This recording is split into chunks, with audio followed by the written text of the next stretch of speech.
Ha, mana o'sha gapimda, ya'ni endi bu narsani o'tgan bahsimizda ham gaplashgan edim. Ya'ni o'sha ikkinchi tomonni eshitish kerakligi, ikkinchi tomonni ham gapi, ularni aytadigan, keltiradigan sabablari muhim ekanligi, o'shanga qarab holatga, muammoga yechim aytilishi eng to'g'ri yechim bo'lishi, aks holda xato qilish mumkin bo'lishi, noto'g'ri maslahat, tavsiyalar berilishi mumkinligi, hatto o'sha oiladagi er-xotinni o'rtasidagi munosabatlarni yaxshilash o'rniga qayta salbiy tomonga, yomonlashtirish holatlarigacha ham olib kelishi mumkin. Mhm. Davoyi mana shu. Yaxshi. Xo'p.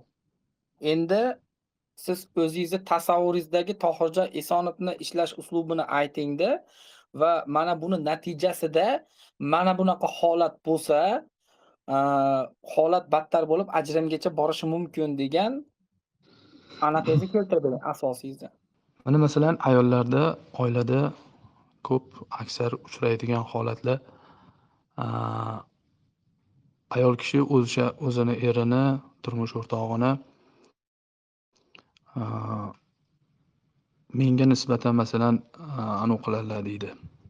Meni tarafimni olmaydilar deydi. Masalan, qaynona, qaynota bilan yashaydigan, xo'jalik bo'ladigan bo'lsa, oila bo'ladigan bo'lsa, qaynona, qaynota tomonidan kelinga, ya'ni xotin kishiga, ayolga qilinadigan o'sha nohaqliklar, adolatsizlik yo zulm, har qanday ko'rinishdagi ayolga, xotin kishiga ma'qul kelmagan o'sha xatti-harakatlarni oqibatida erim masalan meni tarafimni olmaydi deydi.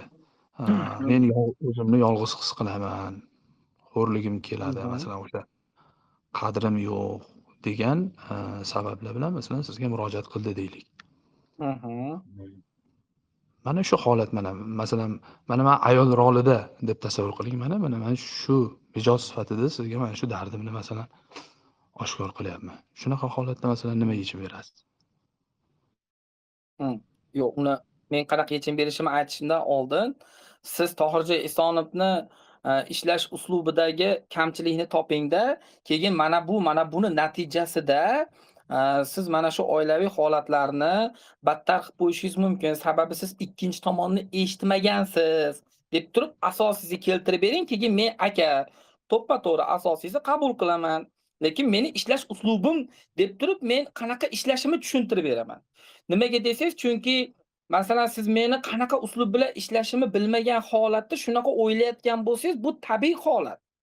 Ya'ni bu yerda o'rtada tushunmovchilik bo'lishi tabiiy. Agar bilsangiz yoki bir tasavvuringizdagi meni ishlash uslubim bo'ladigan bo'lsa, o'shani aytsangiz, ha aka to'g'ri deb turib, yo men agar xatoim bo'lsa tan olaman, agar xatoim bo'lmasa men sizga ishlash uslubimni hamma yo'lini tushuntirib beraman. Savolingiz bo'lsa, keyin o'sha bo'yicha ham gaplashamiz. Chunki siz da'vo qilyapsiz. Buni maslahati tufayli deyapsiz. Mana shunday bo'lishi mumkin. Shuning uchun albatta buni misol uchun konsultatsiya, diagnostikasiga erkak kelmaydi-da, shuning uchun ayollar orqali pul ishlayapti deb turib menga da'vo qildingiz. Menga Shunday. qanaqadir bir narsa yukladingiz, to'g'rimi? To'g'ri. Ha, o'shani siz endi asoslang. Xo'p, shuni asoslashim uchun mana men sizga hozir o'zimni ayol kishi, xotin rolida muammomni aytyapman. Siz agar menga qanaqadir yechim beradigan bo'lsangiz, sizni yechimingizga qarab, Tohirjon, mana shu yerda siz mana shunday qilib, mana yechim beryapsiz. Mana shu berayotgan yechimingiz noto'g'ri. Mana bu sababga ko'ra sizni gapingizga men qo'shilmayman. Bu tomonlama zarar keltiradi, bu tomonlama foyda keltiradi deb keyin asoslab beraman. Hozir haqiqatda siz aytayotganingizdek menga yechim bermasizdan turib men sizni nimadadir anavi qilishimni o'zi g'alati-da. Aniqrog'i o'sha gapimni o'zi da'vo. Ya'ni bir muammoni, bir kishini dardini, bir kishini muammosini hal qilish uchun u muammo ikki tomonni muammosi bo'lsa, ya'ni yana kimgadir, qaysidir bir shaxsga borib taqalgan, qaysidir bir eriga, otasiga, onasiga, kimgadir borib bog'langan muammo bo'ladigan bo'lsa, u bu yerda nimanidir asoslashni o'zi noto'g'ri. O'sha tomonni o'zi eshitilishi kerak. Mana shu narsani o'zi Hozir da'vo. demak, menga bildirgan da'voyingiz tuhmat bo'ladimi unda? Qanaqasiga Chunki tuhmat siz bo'ladi? meni ishlash uslubimni bilmasdan, tushunmasdan, bu prosta tak bir tomonlama ishlash orqali ayollarning pulini shilyapti deb turib menga ayblov qo'ydingiz. To'g'rimi? Albatta. Siz meni ishlash uslubimni bilmaganingizdan keyin, siz endi hozir siz ko'rsatib bering deyapsiz. Lekin shu paytga bilmasdan, meni ishlash uslubimni bilmasdan gapirgan gapingiz demak tuhmat bo'ladimi? Tuhmat emas Chunki deyapman asossiz sizga. gapiryapsiz u. Yo'q, siz asossiz gapiryapsiz u. Siz oldin Asossiz. mendan so'ramadingiz, to'xtang, qanaqa ishlanadi demasdan, siz bemalol ikki tomonni eshitish kerak edi. Bu narsa noto'g'ri bo'ldi. Bir tomonlama qilyapti. Shuning uchun faqatgina ayollarning pulini shilyapti deb turib, Yo'q. menga tuhmat qilyapsiz hozir. Men sizga qanaqa qilib ishlanadi deb so'raganim hozir mana aytyapman-ku.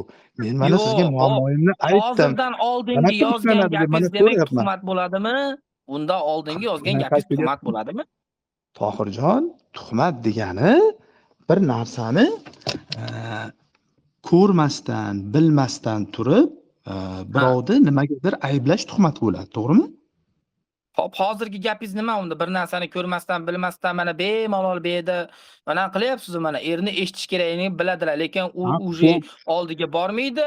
Bu shuning uchun ham tirikchilik to'xtab qolmasligi uchun faqat ayol tomonga urg'u berib, ayollar bilan o'ralashib qolganlar deyapsiz. Bu nima? Bu tuhmatmi bu? Unaqa O'zingizni hozirgi keltirgan asosingizdan kelib chiqqan holatda, chunki ko'rmasdan, bilmasdan turib deyapsiz. Siz meni ishlash uslubimni ko'rmasdan, bilmasdan turib siz shunaqa gap yozyapsiz. Tuhmat bo'lmaydimi bu? sizni mantig'ingiz bilan kelib qaraydigan bo'lsak, unaqada sizni ham berayotgan yechimlaringizni tuhmat deb ayblash mumkin. Ya'ni siz Masalan, masalan, ayol kishini oilasidagi, ro'zg'oridagi hamma vaziyatni, hamma holatlarni bilmasdan turib, qaysidir tomonni aybdor qilyapsiz-ku. Tuhmat-ku bu. vot, endi to'xtab turing. Kim aytdi To'xtang. meni kimnidir aybdor qilyapti deb? Xo'p, aybdor qilmaydigan bo'lsangiz, unda yechimni qanaqa qilib berasiz?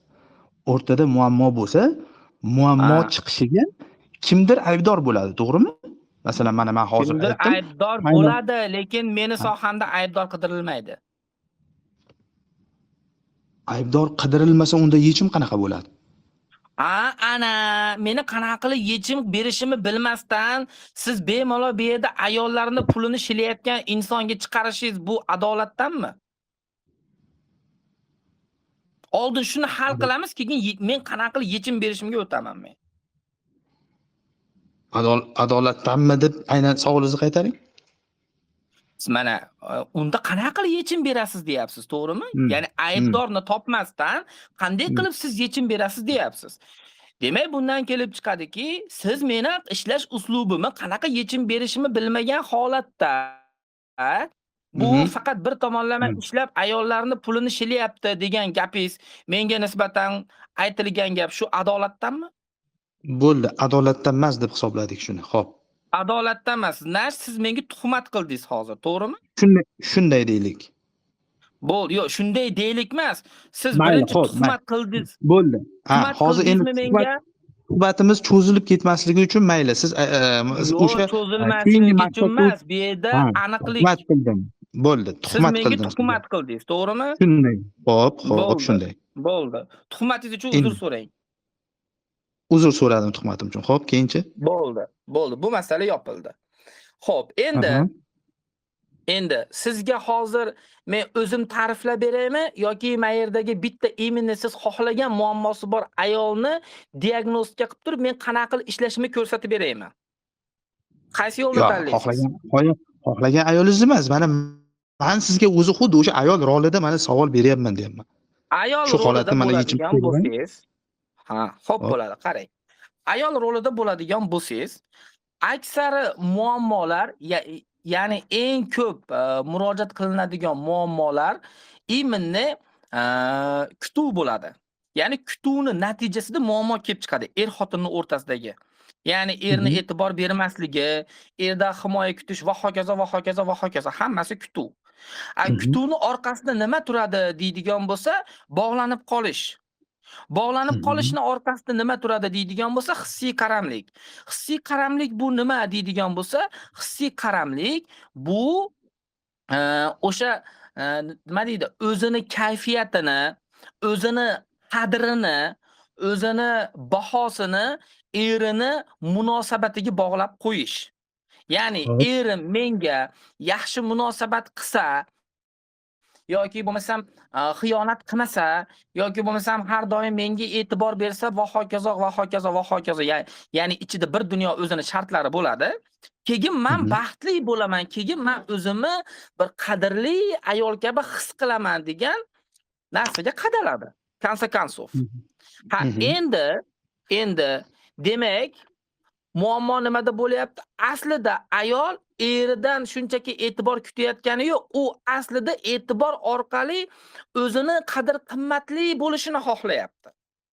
Mhm. Bu degani haligi gap, nima deydi? Ferrariga odam mashina sotib olmaydi, obro' sotib oladi degandek, aslida ayol o'zini eridan shunchaki shirin so'z kutmaydi. Shirin so'zni orqasidan kelayotgan o'zini qadrli ayoldek his qilish hissiyotini sotib oladi. Hissiyotini olishni xohlaydi. Ha, Mhm. endi men qanaqa ishlayman deydigan bo'lsa, meni ishlash uslubim ayolni ong ostiga aynan men erimni e'tibor bersa ham, bermasa ham men qadrliman. Erimni e'tibor berish, bermaslik dozasi, ya'ni ko'p yoki kamligi meni qadrimni o'lchaydigan omil emas degan yangi dasturni kiritaman. Natijada Mhm. nima bo'ladi deydigan bo'lsa, oldin e'tibor so'rab, yalinib, yolvorayotgan ayol endi e'tiborni o'ziga ko'proq berishni boshlaydi. Ya'ni erini tinch qo'yadi. Mhm. Erini tinch qo'ydimi, mana o'zi aslida, mana siz ham men ham erkakmiz, erkak kishiga uncha ko'p narsa kerak emas. Birinchi o'rinda Hop. tinchlik kerak. Vot, o'sha erini tinch qo'ydimi, erini tinch qo'ygandan keyin mana har doim haligi miyalayotgan ayol birdaniga tinch, osoyishta bo'lib qolsa, o'zi bilan o'zi ovora bo'lib qolgandan keyin erda nima bo'ladi? O'sha ovchilik instinkti uyg'onadi. To'xta deydi, nimaga nima deydi, oldinlari mendan e'tibor tilanayotgan ayol endi menga e'tibor bermay qo'ydi deb turib, u ayolni qaytadan zabt etish uchun harakat qilishni boshlaydi. Meni ishlash uslubim o'shanga qadalgan. Endi siz aytishingiz mumkin, ha xo'p, endi o'sha eri e'tibor bermasa-chi baribir, o'sha ovchilik instinkti yoqilmasdan baribir bo'laversa-chi degan savolni beradigan bo'lsangiz, u ayolni ong ostiga yangi dastur joylangandan keyin eri rostakam e'tibor beradimi, bermaydimi unga qizig'i qolmaydi. Savolingiz bo'lsa bering. Ya'ni ayolni hissiy qaramlikdan qutulish uchun, qutultirgizish uchun er bilan gaplashish shart emas. Bu yerda aybdor qidirish ham shart emas. Agar oranglarda nima ikki tomonlama eshitish kerak, bir tomonlama ikki tomonni eshitish nima maqsadda bo'ladi aslida deydigan bo'lsa, aybdorni topish maqsadda bo'ladi. Ya'ni sen shunda shuna qilibsan, vot ko'rdingmi, buni natijasi mana bo'lyapti. Endi senga mana jazo deyish uchun bo'ladi. Bizi sohamizda aybdorni qidirish bo'lmaydi. Aynan muammoni keltirib chiqarayotgan vaziyatni oxirida konsa konsov nima turibdi? O'sha narsani aniqlanib bartaraf qilinadi bo'ldi. Bu aytganlarim shaxsiy ishlovda, seansda bo'ladi. Hamma tushundimi? Shu brat orqali hamma menimcha bilib oldi. Ming bor uzr, menga anaqa qo'ng'iroq kelib qoldi. Tohirjon boyani aytuvdim, eshitildimi yo'qmi? Orada shunaqa bo'lib qolishi mumkin-da. Ya'niki gaplaringizda eshityotgandim, ya'ni o'sha ayol kishi e'tibor bermaydigan, o'sha eridan hech narsa kutmaydigan, boshqa muammolariga bunday olganda befarq bo'ladigan, o'zi bilan o'zi ovora bo'ladigan programmani dasturda o'rnataman degan gapni gapiruvdingiz-a? Yo davomida nimadir yana yangi gap aytdingizmi? O'rnatiladi. O'rnatilgandan keyin u avvalgidek eridan e'tibor kutib, menga e'tibor bermayapsiz, vaqtida yozmayapsiz, nimaga unaqa qilmayapsiz, nimaga bunaqa qilmayapsiz degan gaplarini yig'ishtiradi. va bu o'z-o'zidan oilaga tinchlik olib keladi. Va ayol avvalgidek bo'lmay qoldimi, erda avtomatik ovchilik instinkti yoqiladi. Ya'ni avval quvlab yurgan ayol endi quvlamay qo'ydi-da. Nimaga unaqa bo'ldi? deb turib keyin e'tiborni xotiniga qaratishni boshlaydi. Endi siz aytishingiz mumkin masalan, xo'p, agar qaratmasa-chi e'tiborni baribir desa, misol uchun shunaqa savolingiz bo'ladigan bo'lsa, u ayolga farqi yo'q. Endi unga e'tibor qaratadimi, yo'qmi? Ya'ni miyasiga men sen bilan baxtliman, lekin sensizdan men baxtsiz bo'lib qolmayman degan dastur joylanadi. Hali shu dasturni joylangan bironta ayol eri bilan urushib, boshqa qilib, ajrim bo'lgani yo'q. Naborot, mana kechiradi yozdim. Eri naborot unga o'zi yaxshi ko'rgan kiyani olib berishni va'da qilibdi deb. Kechiradi, o'z uyini qo'ydi. Shunaqa ekan. Yaxshi. Endi demak, sizning aytishingizga qaraganda muammoligicha qoladi. Ya'ni o'sha muammoni balki hal qilish yo'llari bordir. Ya'ni ayol sabr qilib, unga e'tibor bermay, o'zi bilan o'zi ovora bo'lib, "Bo'ldi, men senga ishim yo'q. Sendan hech narsa kutmayman, sendan hech narsa xohlamayman. Qilsang o'zing qilasan menga, bo'lmasa men o'zim bilan o'zim ovora bo'laman" deb teskari ketib, o'zi bilan o'zi bo'lib ovora yurishdan tashqari, undan yaxshiroq, undan ma'qulroq variant bordir. Ya'ni balki o'sha muammoligicha qoladi deyapsiz. U gapingiz noto'g'ri-da hozir. Qanaqasiga muammoligicha qoladi? Yo'q, mana aytyapsiz-ku, o'zgarmayman, qaramayman, men baribir shundayligimcha qolaman deydigan bo'lsa ham, ayol undan jarohat olmaydi. Ayol unga bo'lmaydi-da, ham shunaqa bo'lmaydi 90% holatda. Yo'q, u qayerdan olyapsiz 90% holat degan narsani? Tajribalarimdan, ishlagan mijozlarimdan olyapman, kitobdan olmayapman. Tohirjon, siz dunyo ahlini, dunyo odamlarini, erkaklarini o'zingizda nechtadir xulosangiz yo nechtadir mijozingizga qarab 90% erkakda shunaqa bo'ladi, kafolat deb yubora olmaysiz. U ko'p aksar oilalarda muammolar o'sha o'zgarmaydigan erlar bor. Ularni ya'ni o'zgaradiganlari bor, o'zgarmaydiganlari bor. O'zgaradigan er bo'ladigan bo'lsa, ularga o'sha to'g'ri padxot, ya'ni padxot deganda u o'zbekcha tarjimasini boshqacha tushunishadi odatda. Ya'niki aniq qilish, paxta qo'yish, yo'q, u ma'noda emas. Padxot deganda yondashuv, aniqrog'i. To'g'ri yondashuv qilinsa, erkakni o'sha qilayotgan xatti-harakatidagi kamchilik, erkakni muomalasidagi, hayot tarzidagi aynan muammo bilan, erkak bilan ishlansa, u ayol nafaqat ya'niki men sendan hech narsa kutmayman demas, o'sha eridan xohlayotgan baxtini olib, erishib, o'sha narsanidan lazzatlanib yashash mumkin-ku. Undan yaxshiroq variant bor-ku. Nimaga biz endi ayollarimizni, xotinlarimizni bo'ldi, ishing bo'lmasin. Bunday olganda, qo'pol qilib aytganda, sabr qilasan degani. Nima bo'lsa ham ering ichadiganmi, ering seni urishadiganmi, ering senga mehr beradimi, bermaydimi, tuzaladimi, tuzalmaydimi, ishing bo'lmasin, sabr qil degan ma'no. Lekin sabrga chaqiryapti bu yerda. Yo'q, sizda hozir aytayotgan gapingiz e'tibor bermaysan, umuman qaramaysan, o'zing bilan o'zing ovora bo'lasan, unga befarq bo'lasan, o'zi unda ovchilik instinkti uyg'onadi, deyapsiz-ku. Bu yerda siz aytayotgan qilasan, sabr qilasan, boshqa qilasan degandek bu buyruq yoki sabr sifatida ketmaydi aka. Xo'p, sizni tushundim. Nima bo'lgan? To'xtab turing. Bu dastur sifatida ketadi, bu buyruq sifatida emas. Xo'p, o'sha dasturingiz farq, mayli. Tushundim.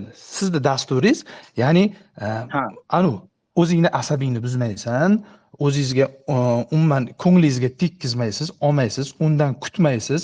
Menga unaqa qilish kerak, menga bunaqa qilish kerak, menga bu narsani tayyorlab berish kerak, chiroyli gapirish kerak degan narsalarni kutmaysan, kutilmalaringni yig'ishtirasan degan ma'no, mayli. U yo'q, to'xtab turing, degan ma'noni to'g'rilab qo'yaylik. Ma'noni to'g'rilab qo'yaylik.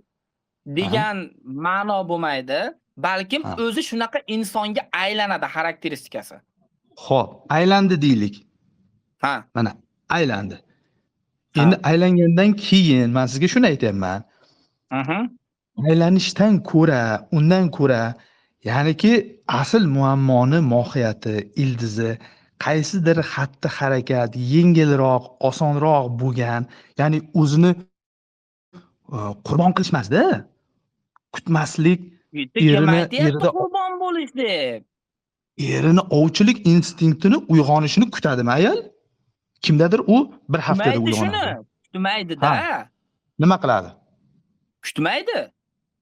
Aytyapsiz-ku, unga ishing bo'lmaysan, unga e'tibor bermaysan, Yo'q, unga qarang, qaramaysan mana deyapsiz-ku. dastur joylangandan keyin, qarang, Ha? dastur joylangandan keyin u ayol o'shanaqa xarakterga ega bo'ldimi, u kutmaydi. Xo'p, Va mayli. Vaqt o'tishini nima deb nomlaymiz unda? Mayli, kutmaydi. Mana vaqt o'tishi kerakmi? Erda ovchilik instinkti uyg'onib, to'xta, hop, xotinim menga katta qaramayapti, menga e'tibor bermayapti, Mhm. avvalgiday emas, xotinim negadir o'zgarib qolgan degan xulosaga kelib, xotiniga kelib, xotin senga nima bo'ldi? Biror muammo bormi? Kel bir gaplashib olaylik deb murojaat qilishgacha o'tadigan bir ma'lum bir davr vaqt bormi? Bor. Ana shu davr kutiladimi? Kutilmaydimi? Yo'q, U birdan kutilmaydi shuni o'sha davr. bo'ldi, bugun O'sha o'zgardim davr degandan kutilmaydi. ertaga bo'ldi. Nima bo'ladi mana? O'sha davr Qanaqa? kutilmaydi-da. Xo'p, mayli, davr o'tadi deb nomlaylik. Mayli, sizningcha ham emas. Kutilmaydi. Ayol kutmayapti hech narsa. O'zi bilan o'zi ovora, televizor ko'ryapti, kitob o'qiyapti, telefon o'ynayapti. Mana kutmayapti ayol. Shunday deb tasavvur. Ayolni anunisiga programma shunday zo'r dastur joylashtirdiki, u umuman anu qilmayapti, qayg'urmayapti ham, xayoliga ham kelmayapti o'sha narsa, erini borligi va eridan nimasi. Tushundim. Endi siz aytayotgan o'zgarishi uchun qancha vaqt kerak? O'zgarishi uchun? Ha. Qo'pol qilib aytganda tuzalab kelishi uchun. Yo'q, yo'q, endi ular nima deydi, tizzalab boshqa narsa bo'lmaydi-yu. Bu yerda vaqt hisobga olinmaydi. Masalan, 3 kunda o'zgaradi, 21 kunda o'zgaradi, 1 oy, 2 oy degan narsa, degan anaqa nima deydi, aniq bitta qonun yo'q. Chunki hammada har xil ishlaydi bu narsa. Rahmat. O'shanda o'zgarmasligi ham mumkinmi? Yo'q. Bo'ynagi mayli, sizda aytgan raqamingizga boraylik. 90% o'zgaradi deylik. 10% o'zgarmaydi. 10% o'zgarmaydi. Sizningcha boraylik. 10% o'zgarmaydigan erlarning holatida ayol umrini oxirigacha sabr qilishga to'g'ri keladimi shunda? Ana yaxshi savol berdingiz. Endi mana shu holatda ayol bemalol tanlov qilish huquqiga ega bo'ladi. Xohlasa shu holatda yashashda davom etadi, xohlasa yashamaydi. Ha, rahmat. Endi undan yaxshiroq yo'l bor-ku deyapman men. Ya'ni masalan, erni gaplashish, erni holatini, erni vaziyatini eshitish mumkin bo'lsa, erni og'zidan nimadir so'z chiqadigan bo'lsa, o'sha so'z orqali biz bilmagan, biz ko'rmagan arzimas bir yashirin muammo yotgan bo'lishi mumkin o'rtada. Shuni o'sha muammoni yechimi bilan ayol ajrim yo bo'lmasa umrbod sabr qilishmasdi, eri bilan baxtli bo'lib ketishi mumkin. To'g'ri. Shunda sizni berayotgan yechimingiz holatni bilmasdan turib, muammo bormi, muammo yo'qmi? Men senga sabr qilishdi yo bo'lmasa, yo mayli. Siz uni sabr ham demayapsiz. Kutish desam, yo u kutish ham emas deyapsiz. Bilmadim endi buni nima deb. Vaqt o'tishi deb nomlaymiz mayli. Vaqt o'tishi kerak deymizmi shunda? Yechim shu. Xo'p, shunaqa bo'lyapti. Yaxshi. Xo'p, endi qarang. Men siz aytayotgan taklifni inkor qilmayman. Qarab turing. Masalan deylik, men oldimga xotin kelsa, men naborot xursand bo'laman. Xursand bo'laman. Endi deylik, bu yoqda kelish u yoqda tursin, masalan, nima deydi, psixolog deyishsa kulyapti. Ahola, ular mana deb turibdi. Shu holatda ayol hech bo'lmasam o'ziga tegishli bo'lgan jarayonni yechish uchun kelishi bu qulay variant. Chem bo'ldi, mana erim rozi emas ekan, demak men yo ajrashaman, yo bo'lmasam shu holatda sabr qilib o'taman deyishdan ko'ra, bir tomonlama ishlasham natija beradi. Ikki tomonlama ishlasa nur ustiga a'lo nur. Lekin endi ikki tomon kelmasa, misol uchun, ikki tomon kelmaydigan bo'lsa, o'shanga rozi bo'lib qo'yish va o'sha hayotga ko'nib yashashdan ko'ra bu yoqda boshqa variant ham turibdi-da. Mhm. Shunda, men aytayotganim, sizni berayotgan yechimingiz 100% to'g'ri yechim emas. Ya'ni sizni berayotgan yechimingizdan yaxshiroq variant bor, yaxshiroq holat bor. Aksar hollarda shunaqa bo'ladi. Odam hammamiz ham shunaqa. Men masalan kimgadir borib muammomni aytadigan bo'lsam, o'zimni kamchiligimni yashirib aytaman.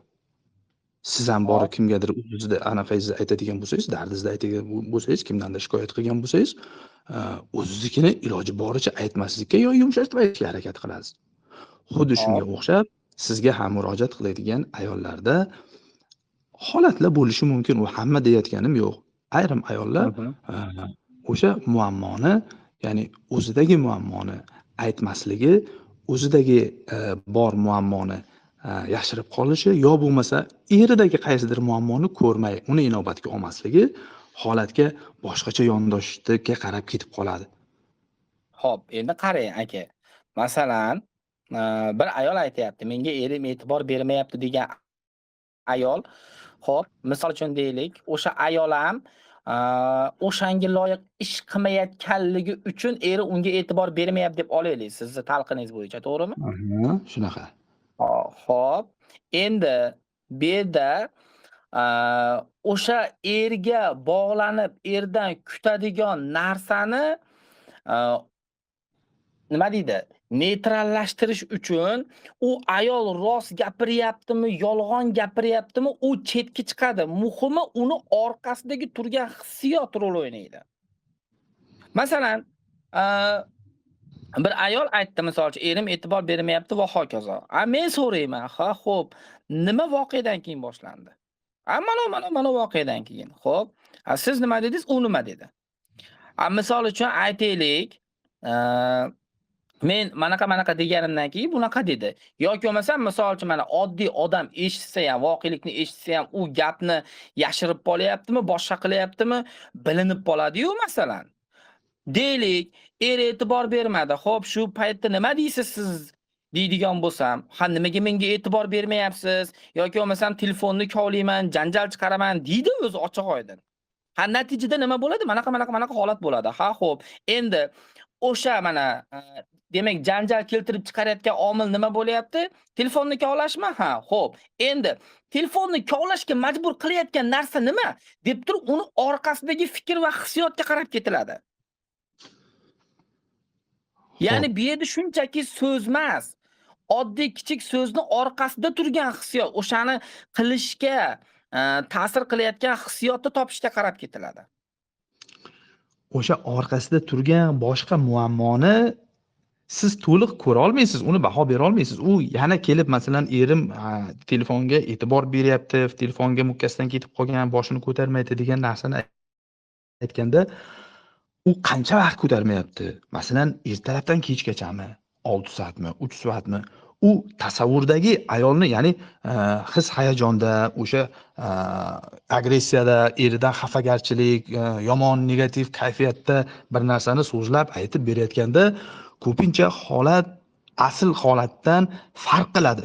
Shu uchun ham aytayapman, vaziyatga oydin xolis baho berish uchun ikkinchi tomon eshitilishi kerak. Agar u eshitilmaydigan bo'lsa, bir tomonlama oydin baho berilishini orqasida aka aybdorni topish bo'ladi. Men aybdor qidirmayman. Shuni tushuntira olmayapman sizga.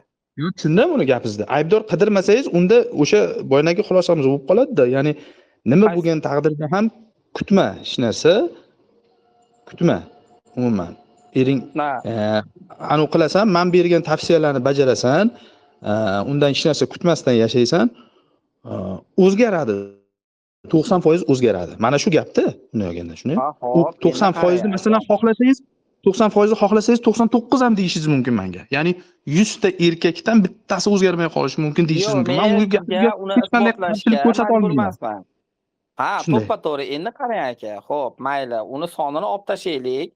Xo'p, endi bu yerda siz aytayotgan narsa tavsiya bo'lmaydi-da. Mana sizga shuni tushuntiraman. Bu dastur bo'ladi. Chiqarib turib o'rniga kappida xuddi hali kompyuter kabi dasturlaydigan dastur bo'ladi aka. Endi Tohirjon, men sizni ham dasturni taklifingizni inkor qilayotganim yo'q. Qarang. Men misol uchun yo'q, faqat bir tomonlama ishlash kerak, shu eng to'g'ri yo'l demayapman. Bu bir. Ikkinchidan, dunyodagi hech narsa 100% emas. Bo'lishi Hop. mumkin. Qur'oni Karimdan tashqari deylik. Allohning kitobidan tashqari hech narsa 100% ideal darajada emas. Lekin mana qarang, mana endi ayolda variant bor-da. Variant bor. Eri bilan birga murojaat qilish, eri unamasa, o'zi murojaat qilish. Ya'ni u faqatgina erim bilan bo'lsa yoki men aytsam, yo'q, faqatgina eringiz bilan kelsangizgina yechim bo'ladi, bo'lmasam yechim bo'lmaydi deydigan bo'lsam, aka. Lekin u siz ham bir tomonlama ishlab ham, xo'p, mayli 50% deylik, raqamga ishonmasa, farqi yo'q. Bitta deylik misol uchun-da, 100 tadan bitta deylik. O'sha imkondan foydalanish ayol kishiga chem afzalroq deyapman. Afzalroq qachonki u ayolni sabr toqati chegarasida bo'lsa, ya'ni o'sha mayda gap so'z, e'tibor, o'sha aytilayotganday menga yetarli e'tibor bermayapti yo menga kun davomida masalan qo'ng'iroq qilmaydi, kelganda telefonda o'tiradi. Mana bunaqa yechimi bo'lsa, sabr qilsa, e'tibor bermasa bo'ladigan sabablar bor. Ha, unaqa holatda tavsiya bersangiz, ayol masalan e'tiborsiz bo'lib o'sha narsalarga qaramasdan o'zi bilan, oilasi bilan, shaxsiy rivojlanish bilan masalan ovora bo'lib qolishi mumkin. Lekin oilada masalan zulm bo'lishi mumkin ayolga nisbatan. Unga har xil tomonlama, jismoniy tomonlama kuch ishlatish, uni moddiy tomonlama ehtiyojlarga mutlaqo pul bermaslik, har xil ko'rinishdagi uni zo'rlash, qiynash, oilada xo'rlash, unaqa holatlar bo'ladigan bo'lsa, unga e'tibor berma, qarama, o'zi yaxshi bo'ladi, o'zi tizalab keladi degan tavsiya bilmadim. Meni tabiatimda unaqa narsalarni qabul qila olmayman. Yo'q, to'xtang. Endi hozirgi hissiy qaramlikdan siz aytayotgan boru, mana hozirgi mana zo'ravonlikka o'tib ketdingiz-ku, zo'ravonlik mavzusiga aka. Misol uchun deylik, u narsa bo'ladigan bo'lsa, mana zo'ravonlik, jismoniy va hokazo bo'ladigan bo'lsa, har doim sabr qilish o'rgatilavermaydi. Bu yerda sabr qil, masalan aytaylik, meni erim uradi. Misol uchun, meni erim doim uradi va hokazo deydigan bo'lsa, men unga nima deydi, eringiz ursa ham sabr qiling deydigan dasturni joylamayman. Shunaqa er bilan yashashga nima majbur qilyapti deb turib, buni orqasidagi turgan qo'rquvni mana qilaman. Topaman. Nimaga deylik? Endi nimaga degan savol tug'iladi. Chunki nima bo'ladi? Yo, shu mavzuni tugatib qo'yaylik. Topdingiz qo'rquvni. Uni urilayotgan sababini topdingiz. Nima bo'ladi keyin? Qo'rquv topildi. Qo'rquv topilgandan keyin qo'rquvning orqasida ayol o'zini shaxsiy chegarasini qo'ya olmayotganligi uchun er haddidan oshgan bo'ladi. Endi yana savol tug'iladi. Xo'p, qanaqa xulosa qildingiz uni? Shaxsiy chegara u qo'rquv shaxsiy chegara qo'ya olmayotganidan er urayotganini qanday bildingiz? U erga nisbatan tuhmat bo'lib qolmadimi hozir? Yo'q. Yo bo'lmasa ayolga nisbatan. Yo'q, tuhmat bo'lib qolmadi, hozir aytaman. Birdaniga xulosalar berib yubordingiz-ku. Siz gapni eshitasizmi? Ha, eshitaman. Savol berdingiz. Xo'p. Endi hech qaysi erkak yoki bo'lmasam 90-95% erkak deylik, unga uylangan kuniyoq unga shaparoq tortishni boshlamaydi. Ayol mana ozgina chegarasini buzadi, ayol xo'p deydi, yana ozgina buzadi, chidaydi, yana ozgina buzadi, chidab, demak er bo'laverar ekan degan fikr shakllangandan keyin, yo bir marta shapaloq tortishda ayol chegarasini qo'ymagandan keyingina erga u odat bo'lishni boshlaydi. Hech qaysi erkak holatda shunaqa bo'ladi. Hamma holatda shunaqa bo'ladi. Har doim ham ayolning urilishida sabab ayol o'zini vaqtida chegarasini qo'ya olmasligidan er urib boshlaydi. Shunaqa. Er o'zi shunaqa tabiatan urushqoq, o'zidan o'zi shunaqa bir qo'li qichib turadigan er bo'lishi varianti yo'qmi bu yerda? Xo'p, endi shunaqa bo'ldi deylik. Mana er Aha. o'zi tabiatan urushqoq, misol uchun. Endi Mhm. u o'zini odatiga nisbatan ayolini shapaloq tortib yubordi. Masalan deylik, Hop. yangi kelinchak paytida, to'g'rimi? Xo'p, Hmm. endi shu paytda ayol nimaga o'zini chegarasini qo'ymadi? Nima to'sqinlik qildi uni orqasida turibdi? Mana bu topiladi. Shunaqa qilib Tushunyapsizmi? topiladi. A U urushda balki boshqa bir sabablar bordir. Ayol o'zini masalan, qaysidir bir odati misol qaysidir bir gap qaytarish yo bo'lmasa ha, oiladagi qaysidir vazifasini bajarmaslik yo yana va hmm. hokazo va hokazo o'nlab bir boshqa bir sabab yotgan bo'lsa-chi? Hop, boshqa bir sabab yotgan bo'lsa-ham, Ha, baribir erkak ayolni urib, tepib, ko'zini ko'kartirishga haqqi yo'q-da. yo'q, Agar albatta. xiyonati bo'lmasa, misol uchun, to'g'rimi? Albatta. Haqqi yo'q, ha? Ha, Shunda ha, shunda endi masalan erkak ayol o'zini shuni jilolay shuni olmadimi? Erkak evet. o'zini jilolay olmadimi?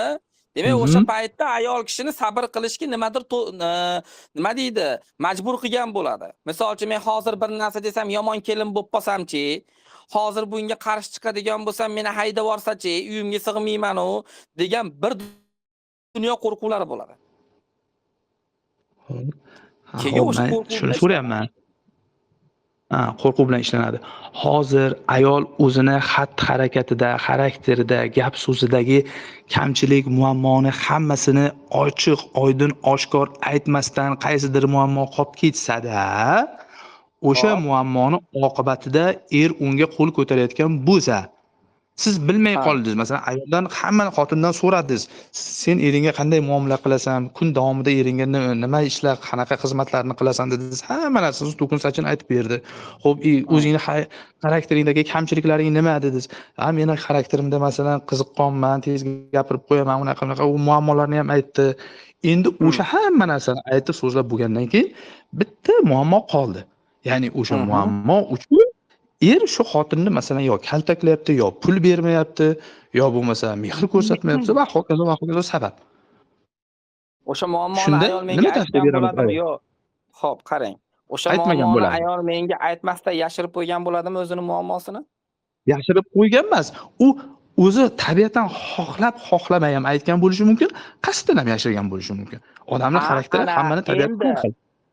vot Aha. endi bunaqa holatda bo'ladigan bo'lsa, mana shu ong ostiga tushish davomida, hissiyotlar davomida kovlanganda o'zi aytib qo'yadi. Ha, o'zi aytib qo'yadimi? Ha. Ha, bo'ldi, Hattoki tushunarli. onasiga aytmagan sirini ham aytib yuboradi. Chunki savol shunaqa beriladi, chiqib ketolmaydi undan. Tohirjon, sir Ya'ni boshqa. o'sha Sirni savolga javob bermasa, o'tolmaydi yog'iga.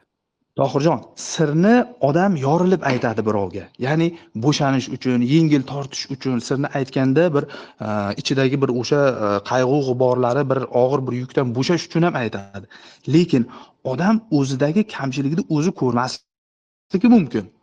Ha, Chetdan to'ppa-to'g'ri. Endi bizga atrofdan qarab turgan, bizni yaxshidan bilgan odamlar, bizni holatimiz, yurish turishimizni kuzatib turgan odamlar bizga "Ey, san xarakteringda, holatingda mana bu ishni noto'g'ri qilyapsan" deb aytishi mumkin. U narsani biz mhm, o'zimiz bilmaydigan bo'lsak, siz mani hozir oylab, yillab diagnostika qiling yo mendan so'rang, o'zim o'sha narsani kamchiligimni o'zim tushunib yetmagan bo'lsam, sizga meni shunaqa kamchiligim bor deb aytmayman. Va to'ppa-to'g'ri. o'sha kamchiligimni ortidan meni hamma savalab, do'pposlab yo jazolab yurgan bo'lsa, men hammani ayblab yuraveraman. U yomon, bu Mhm, yomon, bu menga zulm qilyapti deb. mhm. Shunaqa Xo'p, paytda yaxshi menga savol berdingiz. shunaqa paytda menga sen agar urayotgan bo'lsa, qo'l Aha. ko'tarayotgan bo'lsa, u demak noto'g'ri qilyapti. Ajrash yo bo'lmasa bo'ldi uryaptimi demak o'zi o'zgarmaydigan bo'lmaydigan er ekan sabr qil chida chattaga deyish qanaqa bo'ladi yechim berdi ikkita Xo'p, sizni aytishingiz xo'p. bo'yicha yoki sabr qilasan yoki ajralasan lekin Endi muammo eshitasizmi? kichkinagina yechimni aytilsa ha bo'ldi eshitaman. Mhm. Xo'p, endi siz aytayotgan holat to'g'ri. Ya'ni xo'p, sizga borini boricha gapirib turib, lekin o'zini xarakteridagi o'zi o'sha kamchilikni bilmasa-chi deyapsiz. To'ppa-to'g'ri, yaxshi savol.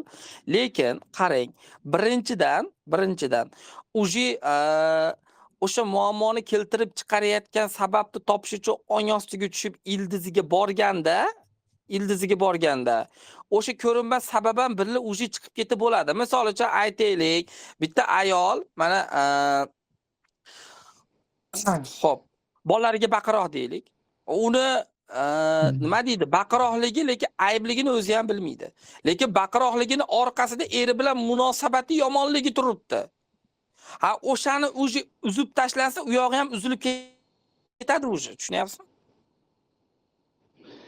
Demak, bundan xulosa qiladigan bo'lsak, ayolni, erkak bo'ladigan ayol bilan любой shaxsni ongiga kirib, ong ostiga kirib, uni yaqinlari, eri, farzandi, qaynona, qaynotasi umuman bizga kerak emas. Ong ostiga tushib, любой muammosini bir o'zi bilan turib, shuni chiqarib, hamma anunsini xarakterini dasturxon qilib ochib yayratib qo'yish mumkin ekan-da, demak, a? Mumkin. Bo'ldi, tushunarli. Bu savolga Shunaqa. javob oldik. Kuchli Xo'p. ekan. Like, endi bilmadim, yana menimcha gaplashiladigan mavzu qolmadi. Yana nimani so'ramoqchi edim sizdan? Ha. Yana haligi erdan pul olish san'ati degan anaqangiz ham bor, ha? Kursingizmi? Nimadir shunaqa nimalar bor, ha? Ha. Shu haqida so'ramoqchi edim keyin. Masalan, pul bermaydigan erlarga masalan, u qanaqa olinadi? Shu uchun bir qisqaroq agar imkon bo'lsa tushuntirib bersangiz, pul bermaydigan erkakdan olish. Aha, qisqacha tushuntiradigan bo'lsam, bu yerda erkak kishi ayol kishini so'zlariga emas, ichki holatiga javob beradi. Ya'ni misol uchun aytaylik, ayol o'zini og'zi bilan pul so'rayapti. Pul berib keting, pul tashab keting, yo ro'zg'orlik qilib bering va hokazo deyapti. Yoki bo'lmasam bir qanaqadir bir ko'ylakni yo bir o'zi xohlagan biron bir narsani yoqtirib qoldida, o'shandan pul so'rayapti. Lekin o'sha pul so'rayotgan ayolning ichida bir dunyo anaqasi bor. Nima deydi? Qo'rquv bor. Bo'lishi mumkin, masalan, men bu pulga arzimayman. Bu bir. Ikkinchidan, hozir erimni nima deydi? Erimdan pul so'raydigan bo'lsam, seni darding pul degan qanaqadir bir ta'na doshnom eshitaman. Bu ikki. Uchinchidan, o'zi nima deydi? Pul so'ragan ayol yomon ayol. Xullas, har xil fikrlar bo'ladi. O'sha har xil fikrlarni keltirib chiqarayotgan ildizi bor yana. Ya'ni qachondir o'sha qonun o'rnagan natijada u o'shanaqa fikrlaydi. Natijada o'zi tashqi ovoz bilan menga pul bering deb turib pul so'rasa, lekin ichida men u pulga loyiq emasman, yo baribir menga pul bermaydi degan ishonch bo'ladigan bo'lsa, o'shani ko'rsatib beradi. Aks ettirish qonuniga muvofiq.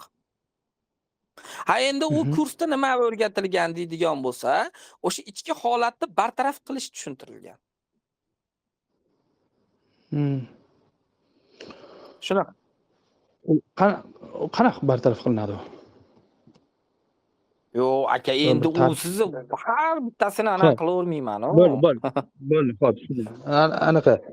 Bu yerda hozir masalan, ya'niki bundan yuqorida hozir muhokama qilgan holatimiz bor-ku, ya'ni erdan hech narsa kutmaslik, ya'ni o'ziga ong ostiga shunday dastur joylanadiki, u umuman e'tibor bermaydi muammolarga, anaqalarga degan dastur bu yerda ishlamaydi, ha?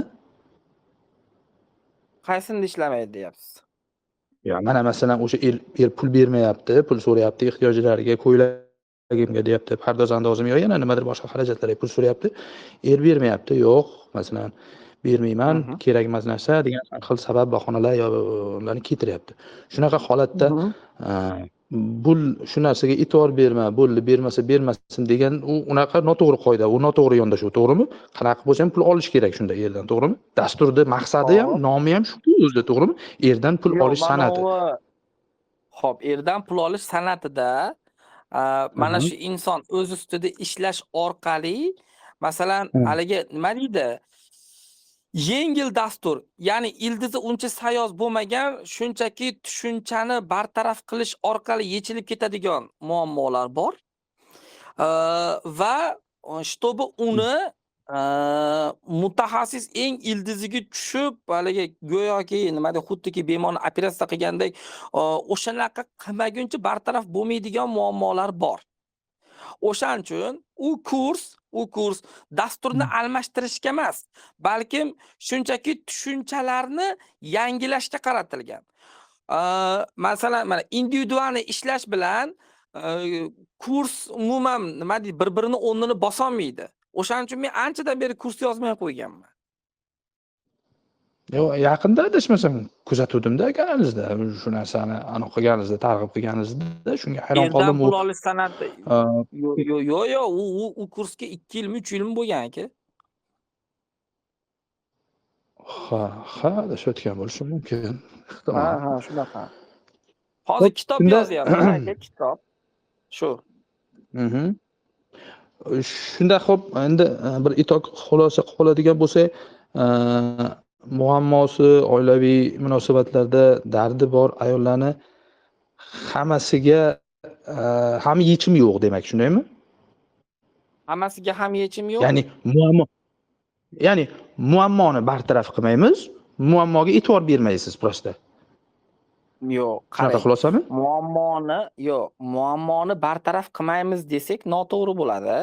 Nimaga deydigan bo'lsak, Shunaqa chunki ha? Muammo bo'lsa unga e'tibor bermaymiz, biza muammoni bartaraf qilish bilan ishlamaymiz dedingiz-ku. Shunda muammo bartaraf bo'lmagan bo'ladimi? Unga faqat befarqlik, qaramaslik, e'tibor bermaslik bo'ladida yechim. Mana shunaqa dedish o'shani natijasida bo'layotgan ovchilik instinktni yo'qolishini aytsam, yo'q, men ishonmayman dedingiz. O'sha ovchilik instinkti yo'qolishi muammoni bartaraf bo'lishi ishonmayman demadim. Raqamlarga e'tiroz bildirdim. Ya'ni 90% deganingizga e'tiroz bildirdim. Endi qarang, raqamlarga e'tiroz bildirdingiz. Lekin ayolda mana shunaqa o'zi bilan o'zi ovora bo'lish boshlangandan keyin meni tajribalarimga suyanib gapiradigan bo'lsam, mayli men butun erkaklarni gapirmay, uni eri tomonidan unga e'tibor bo'la boshlagan va bu bilan muammo bartaraf etilishni boshlayapti degani. Yo'q, o'sha e'tibor berishni boshladi, e'tibor qaratishni boshladi, eri o'zgarishni boshladi degan raqam 90% dan deganda, to'g'rimi? Sizning aytishingiz bo'yicha 90% erkakda yo 100% dan. Ha, shunaqa. Yo'q, 90% dan yuqoriroq bo'lsa kerak, ha. Ha, yuqoriroq. Ha, mayli 99% deylik, mayli. 100 ta erkakdan 100 ta muolaja qilgan mijozingizdan 99 ta deylik. Demak, bittasida bo'lmay qolishi ham mumkin-da. Bo'lishi mumkin. Ya'ni siz ishladingiz, anaqa qildingiz, mijozga xizmat ko'rsatdingiz, lekin natija bo'lmadi. Xo'p. Shunaqa ham bo'lishi mumkinmi? Balkim bo'lishi mumkindir, lekin menga noliganlar bo'lmagan hali. Balkim bo'lishi mumkin. Bo'lmasligi ham mumkin-da, 100% hamma natija ham olgan bo'lishi mumkin-da demak. Yo'q, 100% demayapman, bu bir. Ikkinchidan, aniqroq bo'lmasa raqam bir, oldin 90% dedingiz Tohirjon, keyin 99% dedingiz. Mayli dedim. Demak 1% dan hech narsa 100% bo'lmaydi desam, bo'lmasa kerak deyapsiz. Demak bo'lishi ham mumkin-da, 100% hammada natija ham bo'lgandir-da demak. Yo'q, to'xtang-da aka. Bu yerda hech narsa 100% bo'lmaydi. Bu bir. Ya'ni hech kim mani misol uchun ishlash uslubim deymiz, mahsulot 100% deya olmaydi. Ayting-da, Tohirjon, shu narsani ayting. Mijozlar bilan ishlayotganda o'rtoqlar, mijozlaringizga ayting. Xo'p, endi to'xtab turing. Mana ayting-da deyapsiz. Ana shu xolislik degani shu narsa, xolislik. To'xtab turing. Mana shu joyda menga ikkinchi marta tuhmat qilyapsiz. Xo'p, ayting-da deyapsiz. Xo'p, mana siz aytyapsiz. Go'yoki men aytmaymanmi? Siz meni bilmasdan, to'xtang. Siz meni aytmasligimni bilmasdan ayting deyapsiz, to'g'rimi? Meni tajribamda unaqa holat bo'lmagan degani, men hech qachon yutqazmayman degani. Lekin mijozlarga xolis odam bo'lsa, vijdonli bo'lsa, o'rtoqlar, men xizmatni ko'rsataman, lekin xizmatimdan qandaydir holatlarda men bilmagan muammo, yashirinib qolgan vaziyatlarda muammo yechilmay qolishi ham mumkin. Men avliyo emasman. 99% kafolat beraman deng, mayli 99 9% bo'lsa 99% kafolat beraman. 1% bo'lmay qolishi mumkin degan narsani aytish kerak. Xolislik shu. Yo'q, xo'p, kim aytdi buni aytmaydi Men deb hozir u- sizga? Siz aytyapsiz-ku, meni tajribamda unaqa holat hali bo'lmagan degani, Xo'p, ayt unaqa u holat bo'lmagan qanaqa degani, unaqa unda aka, bo'ladi? bu degani Ha, men nima degani? aytmayman degani emas-da. Bu degani men aytmayman degani. Ha, nima Misol deb uchun aytasiz unda? aytaylik. A? Odam Ha, so'raydi o'zi. nima Nima degani 500 qara? dollarni sizga berish osonmi? Ha, kafolat berasizmi deydi. O'xshaydimi deydi. Manaqa bo'ladimi? Keyin erim Ha. o'zgaradimi degan bir dunyo savol bersa, men hammasini batafsil tushuntirib beraman. Bo'ldi. Demak, Demak, u o'sha pulni aytamanmi-ki, berayotgan to'xtang. vaziyatda aytasiz-da. Ha, ha. Yo'q, qanaqa vaziyatda aytay unda? Yo, ha, kanalda hozir masalan doimiy masalan anaqalaringizni aytayotgan paytda suhbatlar olib borasiz, masalan sizdan mijozlaringiz so'raydi. Hozir men diagnostika olsam yo bo'lmasa sizni konsultatsiyangizni, sessiyalaringizga pul to'lasam, menda o'zgarish bo'ladimi shunda deb so'rashadi. O'shanaqa paytda ha, xudo xolisa bo'ladi deysiz, to'g'rimi? Xo'p, qanaqa ishlash uslubim, Yo'q. qanaqa nimani hisobiga, qanday o'zgarish bo'lishlagiga ta'riflayman. Ha, o'sha paytda siz aytmaysiz-ku, ayrim holatlar borki 1% mayli, 1% ham mayli, 0,001% holat borki 10 mingta erkakdan bittasiga bo'lmay qolishi mumkin deb mayli. Xo'p. Siz hozir siz ideal mana natija ko'rdingiz-ku. to'xtab turing. Endi siz qassobsiz deylik-a? Hop. Men sizdan talab qilyapman. Aka, siz rost qassobmisiz? Ha. Yoningizga go'sht so'rab kelgan odamga siz aytishga majbursiz. Aka, go'shtimiz halol, bismillah, Allohu akbar deb so'yilgan desam. To'g'ri bo'ladimi? So'rasa, ha? Yo'q, so'ramasiz, so'ramasa ham aytyapsiz. Yo'q, siz qarang. Yoningizda o'tib ketayotgan odamga, aka, go'shtimiz halol, bismillah, Allohu akbar deb so'yilgan. Aka, go'shtimiz halol, bismillah, Allohu akbar deb so'yilgan deb siz aytishingiz kerak har bir odamga desam, to'g'ri bo'ladimi? Yo'q, to'g'ri bo'lmaydi. Ha, siz aytishingiz mumkin, kimdir masalan sizning oldingizga kelib, aka, bu go'sht halolmi desa, "Ha, aka, alhamdulillah musulmonmiz, bismillah, Allohu akbar" deb so'yilgan deysiz, to'g'rimi? Shunday. Ha, siz menga hozir nimani talab qilyapsiz? Siz o'sha aytishingiz kerak. Har bitta, "Yo'q, men oluvchiga aytaman." Oluvchi o'shanda so'rasa, kafolat so'rasa, shubhalansa, u bo'lsa, bu bo'lsa, bu bo'lsa, bu bo'lsa aytaman.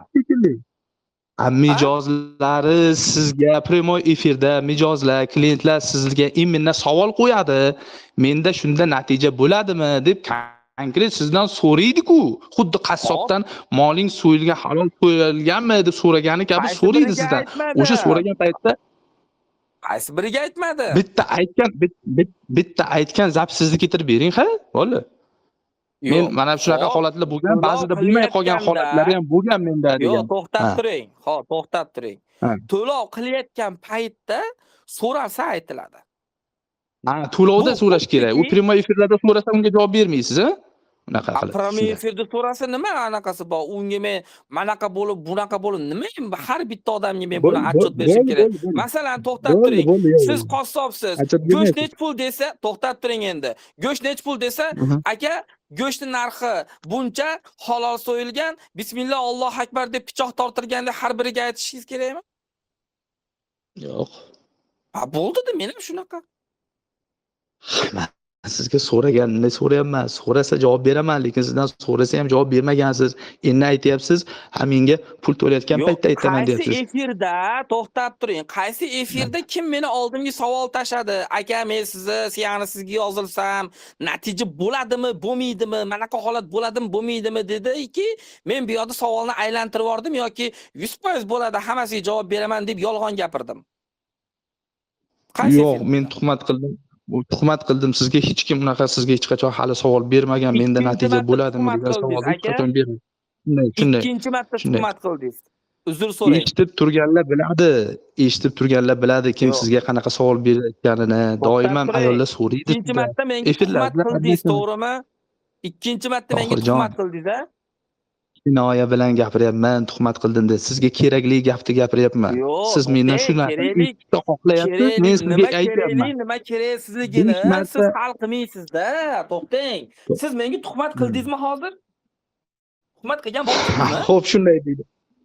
To'g'ri, Xo'p, to'g'ri, tuhmat qildim tuhmatingiz sizga. uchun Sizdan uzr hech kim so'rang. so'ramaydi hech qachon. Xizmatimga kafolat xizmat o'sha narsadan keyin menga natija bo'ladimi degan savolni sizga hech qachon hech qaysi ayol bermagan. Hech qaysi bundan keyin ham bermaydi. Men shu Nimaga narsani sizga bermagan deb? o'rnataman. 3-marta tuhmat Aytyapsiz-ku, qilyapsiz. qachon ko'r o'zingiz bilib turibsiz-ku so'rashlarini, Tohirjon. Xolis bo'ling. Aka, Men sizga to'xtang. Hop. men sizga aytdim, xolis aka, bo'ling. to'xtab turing. Bo'layotgan Aka, narsani ayting. 133 ta odam tinglayapti. Shuncha odamni ichida aytyapman. Kimdir to'lov qilishdan oldin aka bitta emas, bir dunyo savol beradi. Bitta emas. To'lov qilish haqida gapirmayapman. Primoy efirda siz qisqagina suhbat qilasiz. Hop, primoy efirda. Hop, Ha? primoy efirda So'ramaganmi? menga kimdir savol So'ramaganmi? berdi. Ha? So'ramaganmi? Yo'q, kelishib olaylik. Primoy So'raganmi, so'ramaganmi Shu sizdan? paytga dovir aka kim mendan kafolat so'rasam kafolatni Alloh beradi. Men sababchiman. Shu uslub bilan ishlayman. Meni matematikamga ko'ra natija bo'lish kerak. Yana hammasi Allohdan. Men bu yerda hayotingizni, butun hayotingizni gullatib yuboraman deb va'da bermayman deganman men. Bu meni bo'ldi. qadriyatim. Tushundingiz-a? Tushunarli. Tuhmat qilsizmi? Endi to'xtab turing. Endi tuhmat qilgan bo'ldingizmi? Tuhmatingiz uchun uzr so'rang. Sizga yana takrorlayapman. Tohirjon, xolis bo'ling. Sizga berilgan savollarni Hozir to'xtab turing. Nimasi kafolat so'rash boshqa. Kafolat so'rash boshqa narsa. Menda natija bo'ladimi degan paytda natija bo'lmasligi ham mumkin degan narsani siz aytmaysiz-ku, deyapman. Aka, men kafolat bermayman. Men sababini qilaman Allohdan degani nima degani? Menga shuni ta'riflab bering. Men xato qilishim mumkin degani. Bo'ldi. Nima deyishim kerak? Men ishlolmayman, qo'limdan kelmaydi deyishim kerak. Bo'ldi. Xullas, siz hozir tuhmat qilganimni tan olishim kerakmi?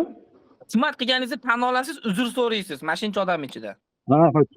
Tuhmat qildik deb uzr so'radik. Bo'ldi, tinchlandingizmi? Bo'ldi, aka. Endi 2 marta menga tuhmat qilgan odam bilan oshchi gapni gaplashishga keragi yo'q. O'sha o'tgan safar yegandingiz, bu safar 2 martalab yedingiz. Endi bahsni to'xtatsak ham bo'laveradi. Bo'ldi, juda kuchli yedim. Rahmat sizga. Xo'p.